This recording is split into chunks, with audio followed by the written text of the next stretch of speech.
questions to ask throughout a campaign with the confidence rising. I told WDF don't switch, good times are coming on even deep diving. Fan cams, reactions, watch along, still the pride of London thriving. The Eagles of South they flying. Keep your eyes on us, we ain't hiding.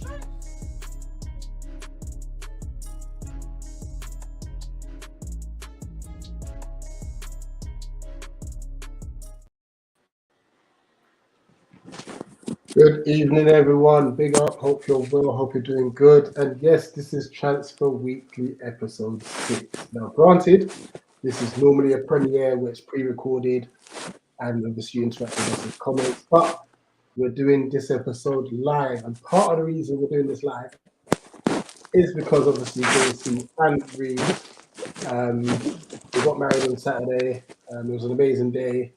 And we kind of prearranged that. They're likely to, maybe potentially miss the next couple of weeks. We don't know. Unfortunately, their honeymoon got cancelled due to obviously the weather concerns in Jamaica. So they are here, but they may still want that time to obviously have for themselves. So listen, massive shout out to JC and Riash. Put in your congratulations in the chat. Let them see your appreciation. Dan, how's it going? Yeah, good. Yeah, again, congratulations to JC and Ree for getting married.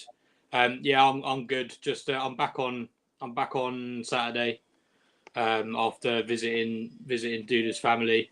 And it's her niece's birthday today, so happy birthday to her niece.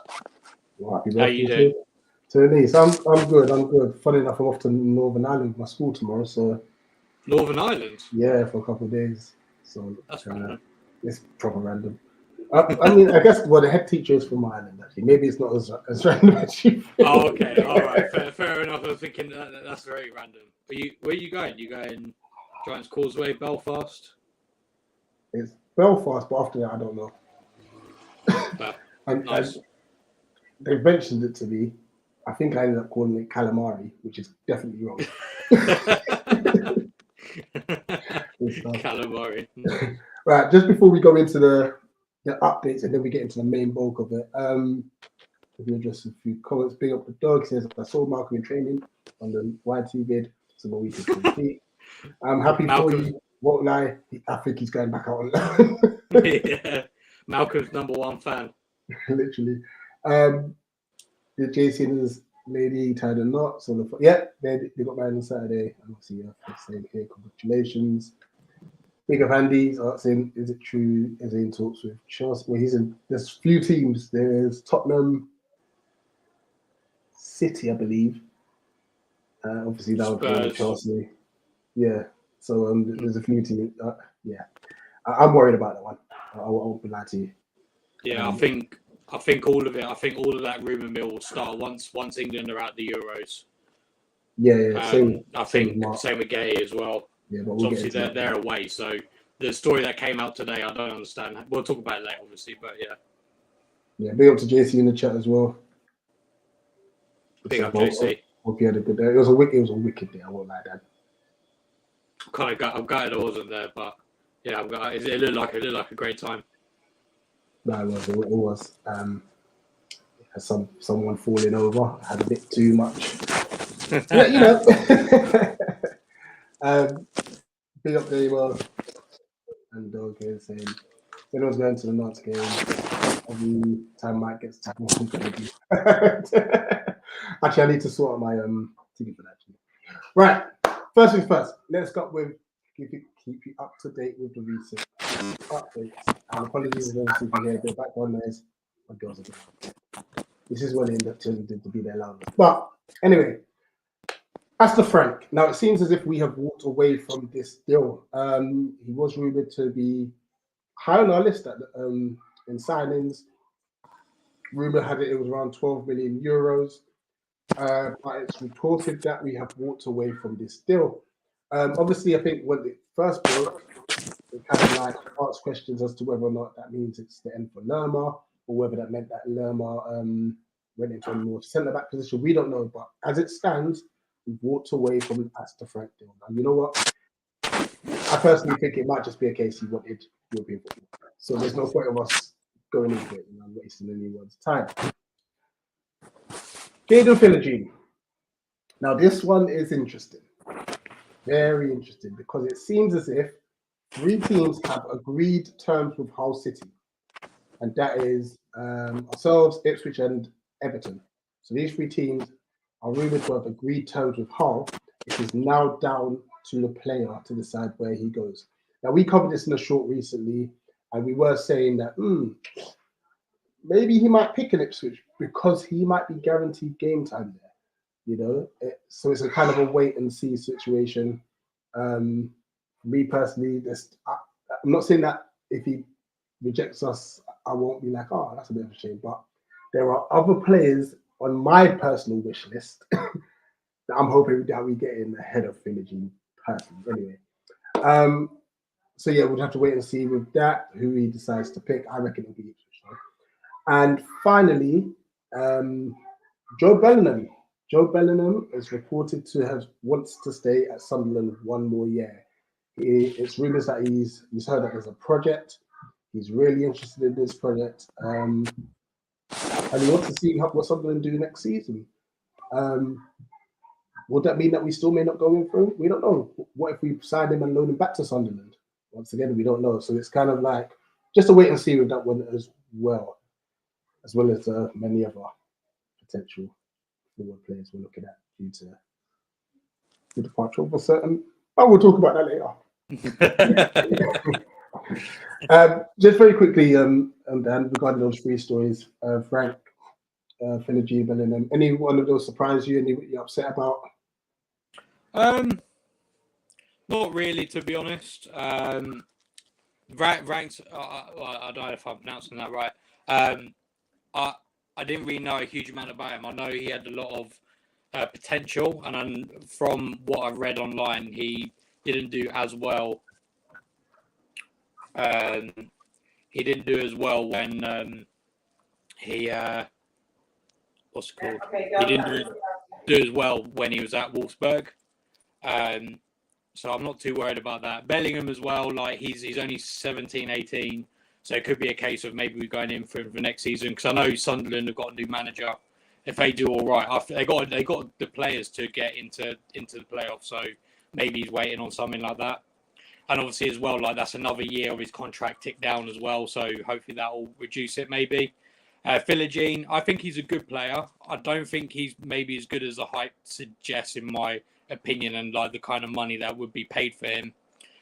But I do think, he'd get more game time at Ipswich as well. And maybe even because we don't really have a winger slot, so he hasn't really played as a 10. So us playing him in that position would be a bit of a risk, I suppose. Whereas under McKenna, I think there is perhaps a bit more scope for him to play the same kind of role that he did at Hull as well. So no, I'm not particularly worried. And also, like with the other names that have been floating around, I'm not too worried, to be honest. But yeah, I'll try and sort this echo out. No problem. Let me just address a few more comments. I was saying I'm not bothered. Olise has gone. It was going to happen at some point. Good business done by Palace. If Eze goes, Palace will bring in more good players. Very positive way of looking at it. Big up, unfortunate. I don't know why, but I just think Eze is actually going to leave now. He's 26, and he might see this as the best time to make move to a team in the UCL. And you know what? And this is why I was so hurt with Olise going, because that was one little glimmer of hope, saying to myself, he's been injured, and he's 22 years old. Maybe we can get 1 more year out of him. Mm-hmm. You know, where with Ebbs is like, if he goes, he has to go now. Sort of thing. Like, yeah. But I personally think if Ebbs doesn't leave this year, he may end up being with us for quite some time. Mm-hmm. So yeah, like I said, we'll have to wait and see. But it'll be mad. We could potentially be losing all 3, which would be crazy. Yeah, I agree. I agree with that as well. I do agree. Like, I think for Ebbs, it probably is kind of like last chance saloon in his mind for him. Whereas, I agree. At least I was hoping to get maybe one more year with his age on our side. But yeah, Absolutely. Well, let's get into it. let's get into this episode of Transfer Weekly. Now, first one from Fabrizio Romano. Make of it what you will. Fabs, he's slow. Some people are indifferent with him. I still think he's up there, but I think Ornstein's definitely the guy now. But says here, Magnus Akliush. It's also on the list of Crystal Palace and also Paris Saint-Germain and Man City. So it seems like it's a three horse race. It doesn't help that two of those horses play European football, specifically Champions League football. But the 22-year-old, who's actually just decided to declare for Algeria as opposed to France, which is an interesting development. And I mean, I guess you can't blame him with the quality that the French team tend to have, you know. Yeah, definitely. But obviously, he made this breakthrough into the Monaco side last year. He made 31 appearances, scored 8 goals with 3 assists. And yeah, personally, I think this is going to be a difficult one to do, like I said, because of the caliber of competition that is ahead of us regarding it. But at the same time, we're also looking for that sort of caliber to replace Marc Guéhi. Now, with that in mind, there is no way that we can't rule out basically the fact that he may actually stay at Monaco. He's happy there. He's happy with the time he's been given, the game he's been given. And the president is actually trying to work on him signing a new deal. Now, if you want to know a little bit more about him, obviously type his name up on YouTube. I know compilations aren't the best things to go by because obviously they just show the best bits, but just kind of just look for the simple stuff he does. That's what I tend to do. When I look at comps, I look at what's simple, the simple stuff he does. Does he do the simple things well? And I will tell you, he does. Now, granted, I'm not too sure if he. I mean, it's going to be difficult for anyone to what do you call it, fill Michael's shoes. But and funny enough, JC disagrees with me on this. But there's something about him that I'm like, I like his directness, if that makes sense. Like I said, there are. Listen, that's all those technical stuff. There are other players that I think are definitely higher up in the list. Dan, be careful, do not end the stream as well while you're back there. Yeah, no, fact, this is what we're saying. This is probably his last chance to leave, you know. But with Akliush, he's very direct. He's got great dribbling ability. His awareness around the pitch is really good. But yeah, I just don't really think personally he will end up going somewhere like PSG. Monaco and PSG always tend to have a decent relationship regarding players. And yeah, I don't see this one going any further in my personal opinion. Have you ever heard of this player, Dan? Not before today, if I'm to be honest, but I've been quite out of the loop the last few months, to be honest. I did have a quick look at his stats, and one of the things that stood out to me, which I thought was quite funny, his shot creating actions per 90. He's like top 6. He's top 6 in Ligue 1. He's top 6 in Ligue 1, and that's above players like Barcola, Mbappe. So he's clearly a very, very talented player. Yeah. Speaking of stats, they play under Andy Hutter, don't they? I think they play under Andy Hutter. They play under Andy Hutter, and he plays a very similar system to how we play. So obviously that would be a nice fit. But I mean, based on what you just said, yeah, I'll be surprised if it lands with us. Yeah, 100%. I'm gonna put up some stats because I'm not gonna lie, I found this image and I don't understand it. I'll be lying to you if I did. So I'm gonna put this up for you and you explain to the community like what this actually is. That's really small. I'm gonna maybe WhatsApp it to you as well. No, I can see that. That's fine. So what that is, that's so basically what those green bars mean is like that's the percentile of where he is. So basically, if it says 99, it means he's in the top 1% of that's other midfielders. So if you were comparing against other midfielders, he's in the top 1% in terms of his output.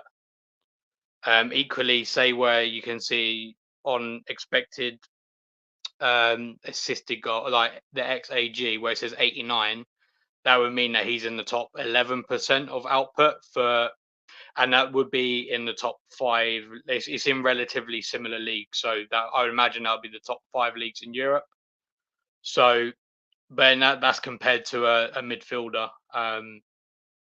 Compared to other midfielders. So obviously, like, his output is very good, and stuff. But yeah, that's what it means. Well, that's actually pretty impressive, to be fair. Like I said, from what I've seen as well, he looks like he's comfortable playing anywhere along the front three up behind the striker. So it could be left wing in the 10 or on the right hand side. So the versatility in itself is a good look, for the type of caliber of player that we're trying to get. With that in mind as well, I did see this. So big up Drizzy, and this is once again through Fabrizio Romano on playback, saying that we would also appreciate Sule, who we've obviously covered quite a few times, as well as obviously Akliouche. And this is obviously with us still waiting on the finishing decision as well. So it does look like we're actively looking for players, So from what I recall, you've got Philogene, you've got Sule, you've got Akliouche, you've got Nusa. So those are 4 definites. There is one player that I'm hoping that we do look into, though. Aspinall from Watford. Yeah. I really hope he's like one of my... and even Sarah from Norwich. So there's 6 potential players that, granted, listen, I understand losing Michael and Eds won't be great, but there are 6 players that, well, I'm not saying replace them, and I'm not saying to fill the void, but it makes things a bit better for us. And don't forget, we have signed Commander. He's there training with us as well. So let's not forget we've got Commander. I've been saying that on Twitter quite a lot. Like, I think the thing is, if people want a direct replacement of Michael Olise, like, it's just not going to happen. Like, if you want a player, Olise and Eze's caliber, they won't be playing for Crystal Palace. They'll be playing for Champions League teams, like they should, like those players should. And I think we've gone some way with Kamada, because Kamada's won the Europa League. He's played in the Champions League. He's played under Glasner before. He's got a lot of experience and has obviously played a lot in Bundesliga. So I think we've gone some way to do that. And to be honest, some of the names that we've been linked to, like, I'm very happy with. Like Nusa is meant to be like one. I haven't watched him closely, but he's meant to be one of the next big things. The only reason he didn't go to Brentford is apparently they found like some underlying potential injury or something. But we'll see how that goes. And and like players like Sule, who have done really well with Frosinone, like they're really good players to be linked with. And then you've got to remember, and this is why I think last season was a bit of a shame, because I think we've still got França as well, who can play in both of those forward roles. Obviously, he got 2 assists in the only game he played for Glasner, so it's a shame he didn't get to play more. And then also as well, like Jez being injured last season, like had he gone on loan, would he have been an option for this season? I don't know, but I think we are relatively okay in depth there already, to be honest. And if we want, I know Jordan Ayew isn't the biggest attacking output in the world, but at least we've got him for experience. So we are signing young players, but we've still got the experience to kind of back it up. It's not like going into last season where we literally sold Wilf, didn't bring in a single other player, and so we were playing Schlupp at left wing. Like, it's not the same situation for me. Like, I think we're a lot better this season. No facts. And unfortunate, 100%. This is what I was alluding to. Monaco are very confident that they'll get a contract extension out of him because they don't want to sell him at all.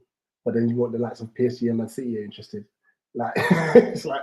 But you know what? Like I said, I think it's just good that we're actively looking, and the caliber of players that we're looking at do excite me, to be honest. Absolutely, and I think as in go Arsenal, Man City. I don't think I'll be this mad if it's Anfield whose team because they're challenging for titles. Hmm. You know? And yes, big point. Come on, Agent Munoz and Lerma. Come on. Surely make this happen. 100%. So, anything else regarding Akiliush? No, not really. There's not really much more to say about him. Right. Well, I'm going to move it on to you because there is a player that has all of a sudden come back on our radar again. Here he is. Is mainly so. I mean, I got the image and I thought, you know what? If Palace fans don't know what Ismaila Sarr looks like by now, then like, what have you been doing the last few years? Yeah, I mean, I looked into Ismaila Sarr, and I gotta be honest. I feel like my feeling is that boat has sailed, and the reason why is, I mean, on the tweet it says apparently they're wanting offers for about 20 million euros. I mean, they bought him for an undisclosed fee, but it was estimated to be around 13 million euros, so about 11 million quid. And the thing is, like, he's on a contract until 2028. He'll be 27 in February, so he'll be turning 27 like in the next season. Do I think we're going to be paying that kind of money for a player who's not going to give us who's not going to have a chance of being able to be sold for that again? I just don't think it's part of our model anymore, and I can't see it. And the thing is, and like if you look at his stats as well, like his stats haven't been that great. I mean, we'll remember him at Watford. Like I thought he was an excellent driver of the ball. He was brilliant dribbling. I think if my memory serves me correctly, when he was at Watford in the Premier League, I think only Zaha had better dribbling stats than him in the whole league. So he was a very good player for an outlet. And to be fair, like I could see him playing in maybe one of those forward roles, driving forwards. In the tweet as well, it did suggest that maybe we would go for him as cover at right wing back for Munoz. But I mean, I can't really see that one because because I don't think that would be a good fit for a start, and I don't even think he's right-footed. I don't think, or he's either right-footed or he didn't play on the right. I can't remember which way round it was. So I can't see. He has played on both sides. Oh, okay, all right, fair enough. But yeah, I mean, I can't really see that, to be honest with you. I wouldn't be surprised if it's a case of, oh, we're trying to attract this player, but they're trying to sell this player for loads of money. What could we do to maybe say, oh, actually, we don't need this player. We'll try and find someone else for a bit cheaper. Could be something like that. Could just be lies, like it has been for the past five years or something like that. Yeah, and I did have a quick look on Olympic Marseille Twitter as well, and they didn't really seem to like him too much. So, in my opinion, if a fan base doesn't like a player, that's normally a red flag. So, I feel like that ship has very much sailed. I feel like had that happened, maybe when we sold Zaha, I could see it, but not anymore. Absolutely, yeah. Like I said, I think that ship sailed. Like 4 seasons ago, it was like, yes, get this guy in. Get this guy in. I remember him just being so direct. I think he scored a hat-trick against Man United, I believe it was. You know, in like a 4-1 win or something. And those times I think this guy is very direct. And bear in mind, that was also kind of coincided with the fact that we were thinking that Wolf was going as well. You know, so we're already looking for this stuff. Someone who's in Prem ready and a decent replacement. You know, but no, I don't want it. Even as a right wing back replacement, I don't want. I'd rather us just play Danny Imre.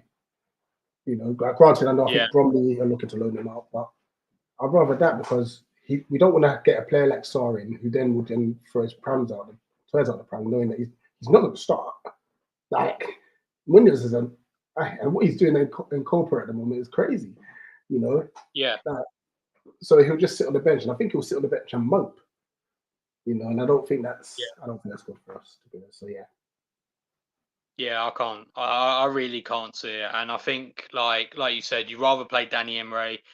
I mean, I wouldn't want to play Nathaniel Klein there, but Nathaniel Klein can also kind of play there. Mm. Do you know what I mean? I feel like, and also for the price that's been touted for as a backup right wing back, like, nah, not happening. 100%. 100%.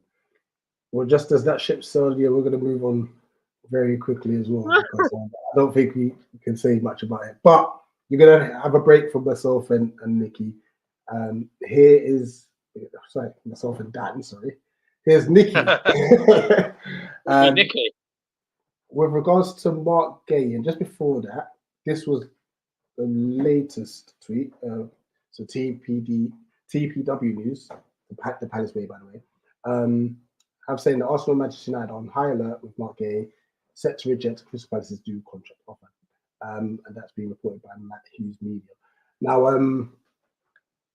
there is a lot of noise about Guéhi rejecting that contract, but let's hear what Nicky has to say first and foremost. Thanks, Rich. So, Marc Guéhi linked with a sensational move to Real Madrid. Now, of course, Real Madrid had a very successful season under Carlo Ancelotti last season, having won multiple titles, including, once again, the UEFA Champions League. What would this mean for Marc Guéhi? Well, Real Madrid are the be-all, the end-all team, aren't they?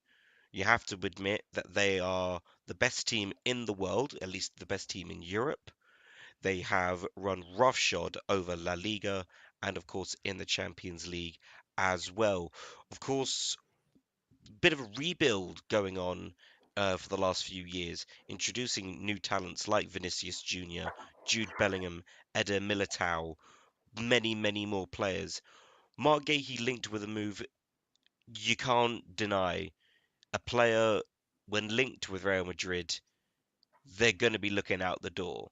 But let's take this with a caveat. At the time of this recording, it is the 5th of July. This is before England's game against Switzerland on the Saturday, and Marc Guéhi has put in some amazing performances for England, despite Gareth Southgate's, let's say, less than popular tactics during the 4 games so far. Marc Guéhi has started all 4 games. That includes the 3 group stage games and the round of 16. So, what would this mean for Palace? Now, according to social media sources varying across the spectrum, Palace value him at around 50 million. Now, I think that that is very, very old news. I reckon because of his performances at the England in the England camps, and of course how well he did after coming back from injury, and putting in the performances that we know he can give alongside Joachim Andersen and Chris Richards in that 3-man defence, we should be looking at around about 65 plus, maybe even venturing into 75, considering the fact that at time of recording, Michael Olise is supposed to leave Palace for 45 million, or around about that figure, which is, I think, terrible business. Marc Guéhi's price tag should be astronomically higher, considering the fact that we've seen the market for centre backs go into stupid figures, especially for English centre backs. The last example of a big money move for an English centre back was Harry Maguire moving to Manchester United from Leicester City. We all know how that panned out. So, when we look at Marc Guéhi leaving Crystal Palace, we have to say that Joachim Andersen and Chris Richards will certainly miss him in that 3-man defence. We don't as of yet have a replacement in line, but we have certainly looked at many other players. Of course, you can go ahead and watch Transfer Weekly to find out more about them and keep an eye on all of our shorts so that you don't miss out on any of the transfer news that we have seen across the window so far. Chadi Riyad signed for Crystal Palace. He was our first signing of the transfer window and was unveiled. Not yet quite ready, I think, for an immediate first start. We also have Rob Holding for some reason. What more can I say about that? So we would need definitely a replacement. Now, of course, finding a replacement for Marc Guéhi is going to be difficult because we're asking Chris Richards and Joachim Andersen to just slot in with a brand new player who doesn't yet understand Glasner's system and obviously might not hit the ground running. So I trust the system that if Guéhi goes, that we will find a suitable replacement, but it's just a case of that player, whoever that may be, would need to come in and very, very quickly find form. Otherwise, we could find ourselves in trouble at the start of the season and then going into September as well when the window closes on deadline day. For Marc Guéhi, though, let's look at him. 4 amazing performances in the Euros with very, very few mistakes committed and extremely good defensive work, it has to be said. To go from Crystal Palace to Real Madrid, from, it has to be said, mid-table in the Premier League, let's not snub our noses at what we're doing, to the greatest team to play football. Look at the history of Real Madrid. Look at the accomplishments of Real Madrid. You're working with one of the best managers in the world, if not probably the second best behind Pep Guardiola. You've also got Jude Bellingham there, another amazing young English talent, of course, also in the England camp. So Real Madrid might pull a sneaky move here and just be like, test the waters, see what Mark's saying. So, that's all from me on Marc Guéhi. A sensational link to Real Madrid, but other clubs are involved. Juventus and Barcelona also looking at him. So this could turn into a bit of a battle for the European giants. More on that as we get it here on Eagle Eyed Football. For now, keep watching. Like the shorts, like the video, and thank you and goodbye. Nice. Yeah, very nice, very interesting. And like I said, you could add Manchester United, you could add Arsenal, I think Spurs as well. Quite a few teams are interested in Marc Guéhi. We have obviously signed Chaddy Riyad, who is a good player. I don't think he's a direct replacement for Mark. I think he was brought in as cover. There are obviously reports saying that we want to sign Mark to a longer term deal, and rumor has it that he doesn't want to sign a new deal. We will just have to wait and see with that. But yeah, well, any thoughts on Gay? Leave it. Just before that, wouldn't it be crazy if we had Olise to Bayern, Mark to Real Madrid? And Eze to City. That's crazy. I mean, to be honest, though, I think it's testament to how well we recruited. I mean, it wasn't that long ago. Like we were buying players who were decent, but like they weren't going anywhere. Like no disrespect to these players, but like Patrick Van Aanholt now plays for Galatasaray. Obviously we still got Jeff Schlupp, and we know that. Or like we're playing basically buying players towards like the end of their career, whereas now we're trying to buy the hungry younger players who are going to then move on to better things unless we actually do better ourselves. And to be honest with you, I think Gay's the one that I would miss the least of the three, just because I do think Gay. We didn't well. Obviously, since Glasner come in, I think Gay only played about 2 games. And also, and obviously we played very well. So I don't think we were missing too much in that sense. Obviously, I think he's a brilliant player, and like he's been like England's best player. I think as well, like I think some of the other players, like say a Klein, who have actually become really well under Glasner. Do I want them to start? Obviously not, but that depth is still there in this system.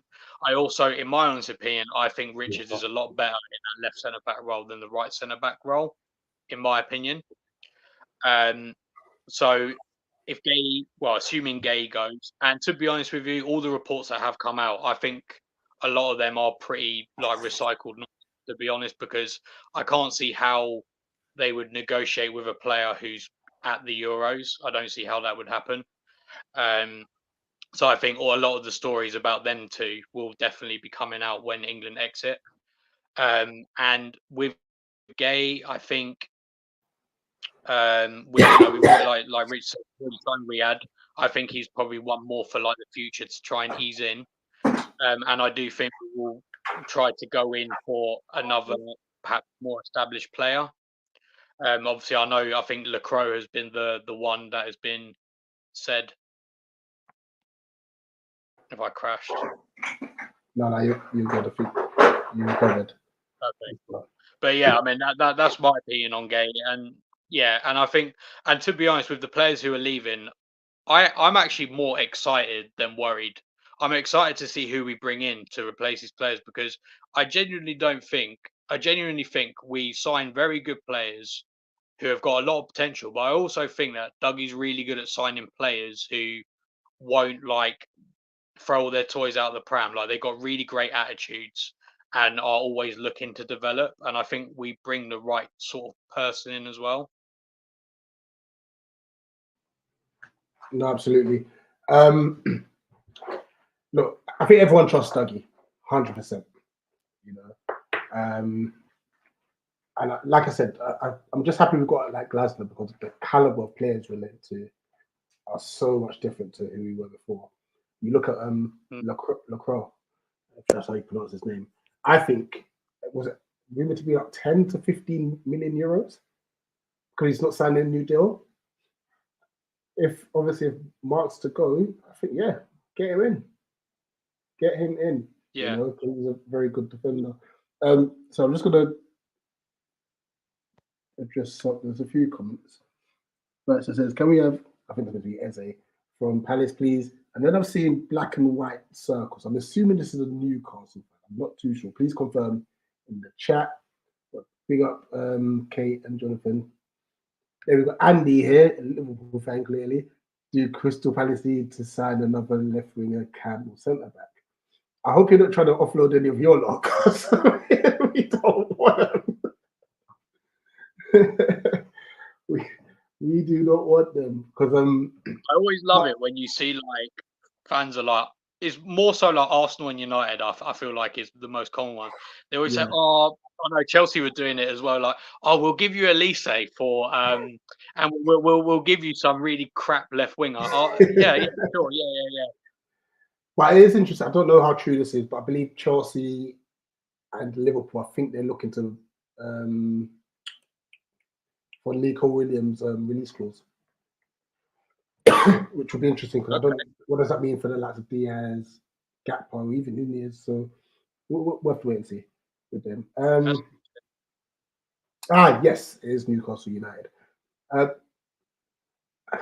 don't know if I want to do any business with Newcastle, because something's not sitting right with the PSR thing at the minute. Like, how on earth did Elliot and Minty both go for like 30 plus? How? How did they do that? Oh, actually, maybe they give us all of the 70 or 75 that you've made, and then we could talk. Maybe. So there were give us Isaac, and we'll think about it. There was quite a few other chats. I'm going to go through this quickly because we've still got to cover the main one, the big departure. You know. Yeah, I know. Try to look for stats. Look at stats stuff for who's closest replacement to Olise, but it's literally Messi, Ronaldo, Saka, etc. This is why I don't want Palace players to play in the Euros, because people will run for them. At the same time, if you look at the other side of it, them being at the Euros, and if they play well, it bumps up their value. So we could definitely benefit from that. I agree here, by the way. If Everton are wanting 70 million plus, then we need to be on the same wavelength. I'm sorry, 100%. Big up Mitch saying here we have to go for a high price. Gabriel saying big up to Jay saying congrats. Oh, is that still the? Is that the Mitchell and Salah one that we had as well? Love that. Big up Jay saying I'll get Elijah Adebayo back up to it. That's the Luton one, isn't it? Yeah. To be fair, he was decent before. Yeah. Good player. Equally, there's a bunch of League One players, clubs that are close to bankruptcy, so I think we should rate them as well. I think we massively missed the boat on Ryan Cherky.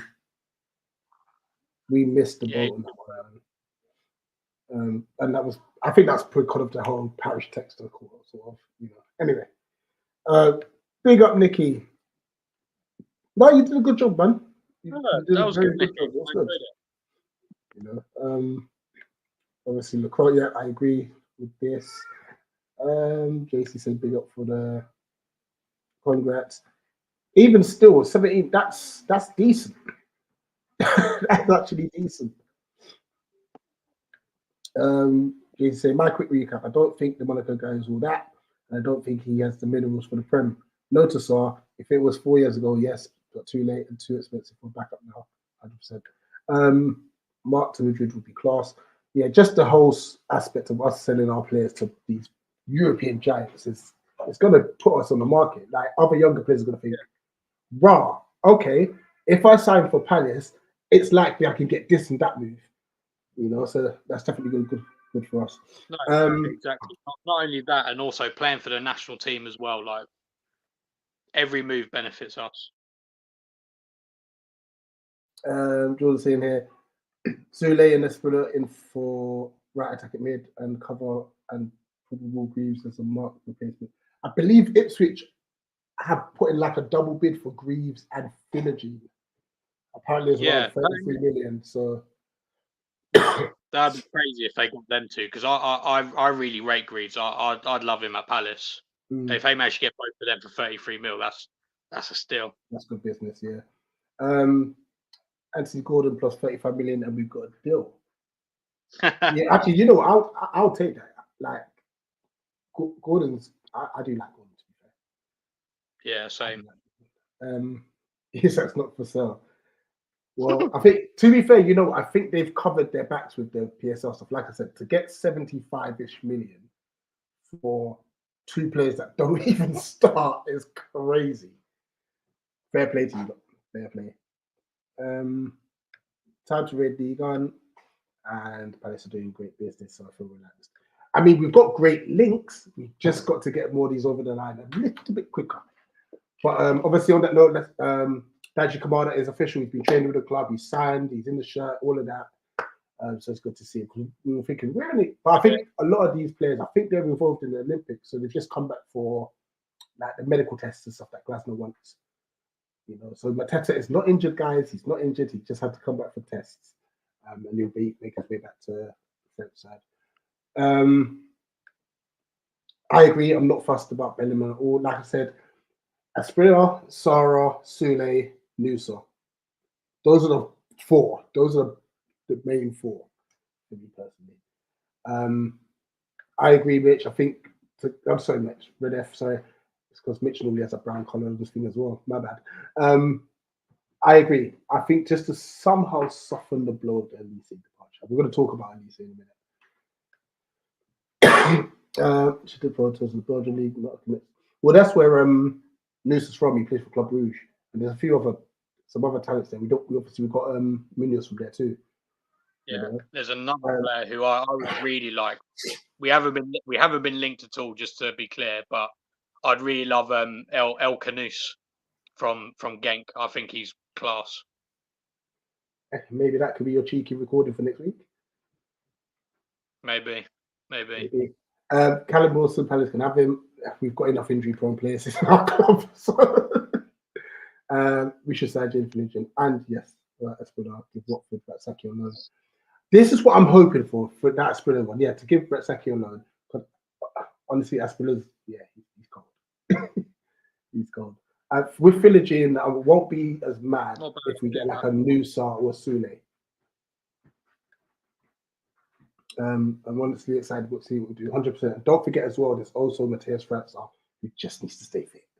Because he did play one game under Glasgow, got 2 assists. Just putting that out there. Granted, it was against a terrible Burnley side. Right, listen, I think we've delayed this long enough.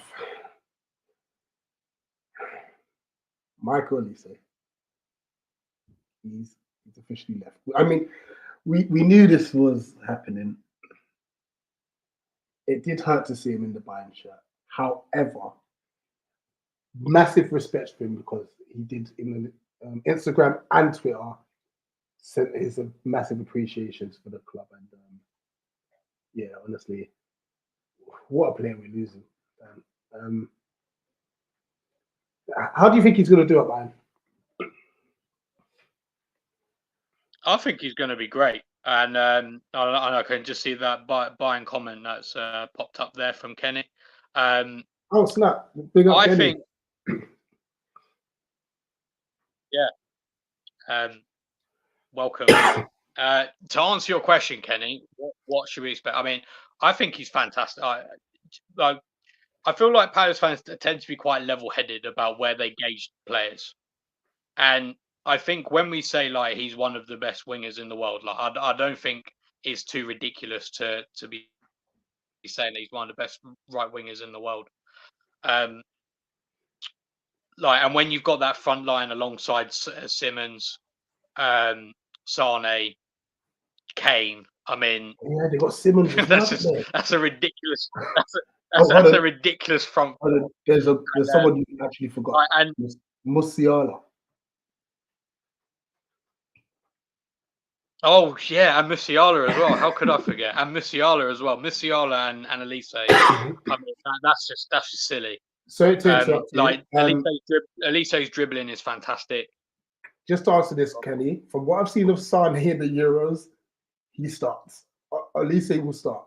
Musiala on the left, Olise on the right, Harry Kane up top, and maybe Simmons in the 10. I don't know. We'll just have to wait and see. But yeah, honestly, yeah, Michael Olise. Yeah, I'd agree with that. He's something else. I can't even describe. He's comfortable with the ball. He's improved in his right foot as well, and I don't think we've given him enough credit for that. You know, his footballing IQ is stupid. And bear in mind, remember, we're Crystal Palace, so up until obviously Glasgow stepped in and everyone's levels raised, it was literally between Eze and Olise to do everything for us under Roy Hodgson. Now I think he's got Harry Kane, who now should have no excuses to drop deep. He's got Musiala and Olise both sides. He doesn't need to drop into those pockets to set up play. Get himself in the box. Harry Kane will have like 40 goals again. Like, honestly. He fell off a cliff. Like, why was that, Kenny? It would be interesting to know. Why was it? Why did he fall off a cliff? I think personally, I could be wrong, and please correct me if I'm wrong. He seems to me as if he has an attitude issue. You know, but yeah, Kenny, you'll know it better than I. I think Dan's frozen. I think for me as well, like the most impressive. Oh, bless Dan. I mean, he is in Brazil. Yeah, you've got a real player in your hands. Yeah, I can hear you now, Dan. Oh, all right. For some reason, my camera stopped working. That's weird. Yeah, and like I don't know what's been said in that little moment. My thing started to go nuts. What is going on? No, just saying that Sony strikes this attack. My phone is terrible. Oh gosh. Do you have an Android? Yeah. Wait.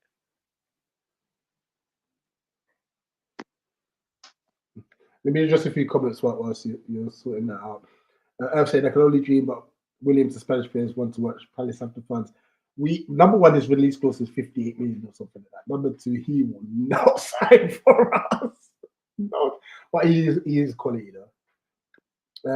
Olise is undeniable, so composed, intelligent, skillful, one hell of a left foot, our favourite player and a model professional. And I think a lot a lot of Palace fans have been saying that Michael Olise is probably one of the best talents to come out of Palace, and that's including Wolf in that.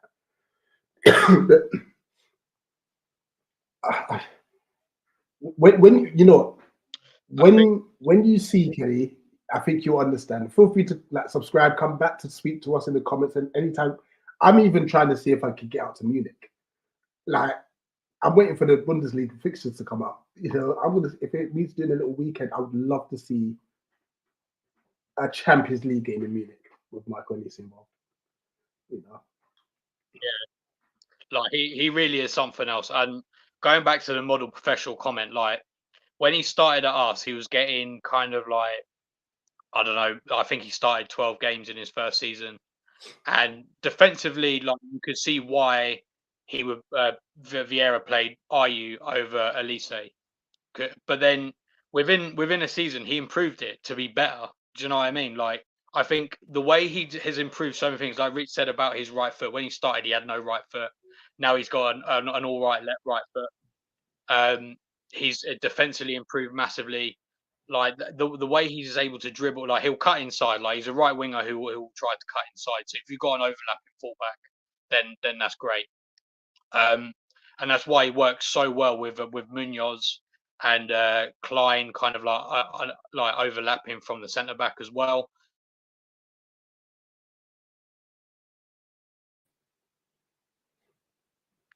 Because he cut inside and he ran around so many people, and like the amount of like absolute bangers he scored recently as well is actually kind of ridiculous. Like if you want to see some of his banging goals, like he scored, was it against Sheffield? Was it Sheffield United? I can't remember if it was Sheffield United. Also scored a banger against Man United. Scored a free kick. Like he's honestly, like I genuinely, hand on heart, believe his ceiling is top 3 right wingers in the world. Like I'm not. I don't think it's too ridiculous to say that. And he's only 20. I think he's 21 or something like that. So he's still got.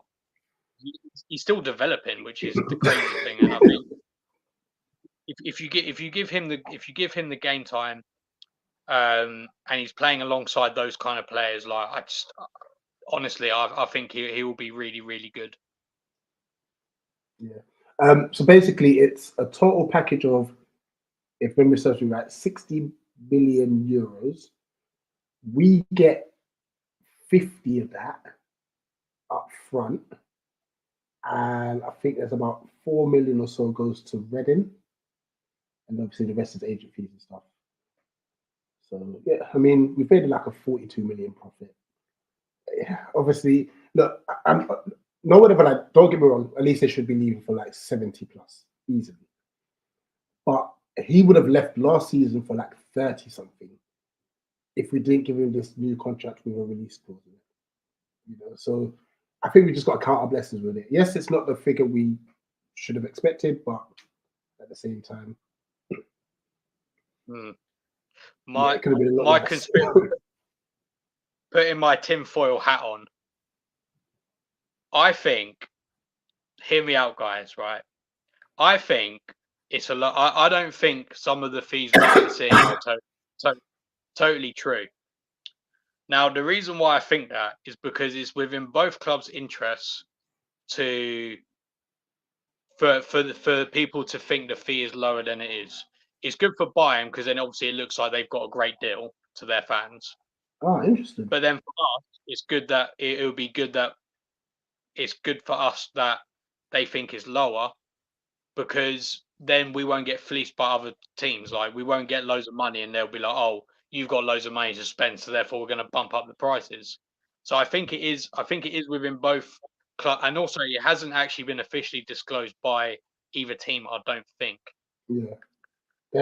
So putting my tinfoil hat on, I don't necessarily think that the stuff that like Fabs has been putting out is necessarily that accurate.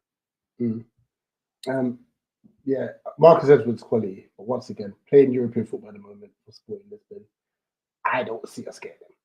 You know, very, very good player. I think there's already been a thing where he said he wasn't going to come. I'm sure I saw something like that a while ago, But Yeah, he definitely said that he didn't have a very interesting Palace. You know what I mean? Yeah. Another player, I know there's no links to him at the moment, but I reckon next summer it's going to be Daniel Munoz. I don't know if we can keep on with him. What he's doing right now is just crazy. who? Sorry. Daniel Munoz. I think he's an interesting one because he is getting on a little bit. So Yeah, remember Carvajal? He's Asian. He's Asian. Oh man. we'll see. But to be honest, like I do think I do have faith in us identifying the players. I think that's the key thing for me. Like I'm not worried.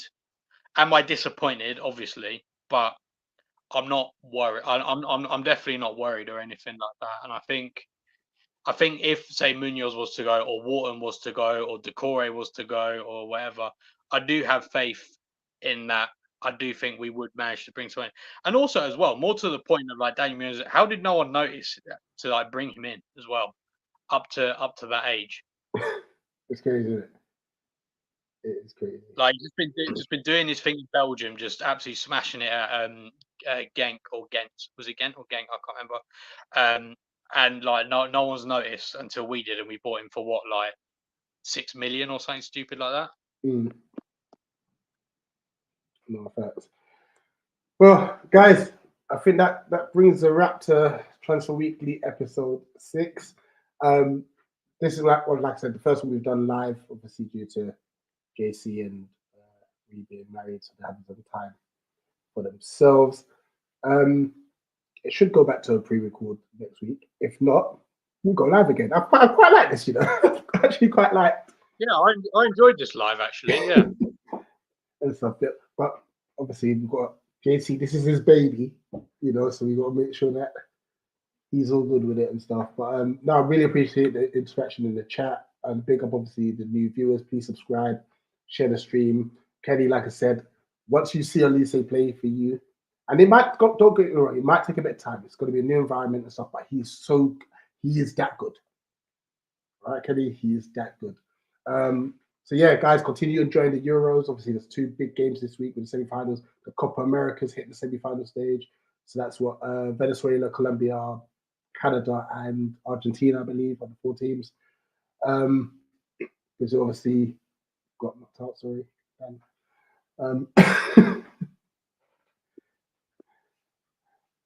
But yeah, if there's any other players you like JC or us to cover in Transfer Weekly in the future, because this is going to run right up until the transfer window ends, just come back to the stream after the stream's ended, and just type in the players' names, and we'll look to get them confirmed. And obviously keep looking out for the shorts that we put out. We try to do it on a daily basis. Whenever there's news, sometimes we look at some news and we're like, yeah, that's not worth it. But other than that, like, share, subscribe, guys. Dan, pleasure as always, my friend. And get home safely. Pleasure. It's been a great stream. Yeah, big up Colin, who's just joined as well. So he just says, I'm confident we have Glasgow now and he won't take nothing more than progression. Very good point to end off with. If we get this wrong, Glasgow will walk. So we best get this right. And good luck to Canada, Moss. Good luck. He was actually mentioned not long ago, actually. Yeah, he was linked. Yeah. Yeah. Good point. Good point. Anyway, let me get the intro ready before I say up the Palace and Eagles, and I'm never ready. Guys, big up and up the Palace. Eagles. Up the Palace. Eagles.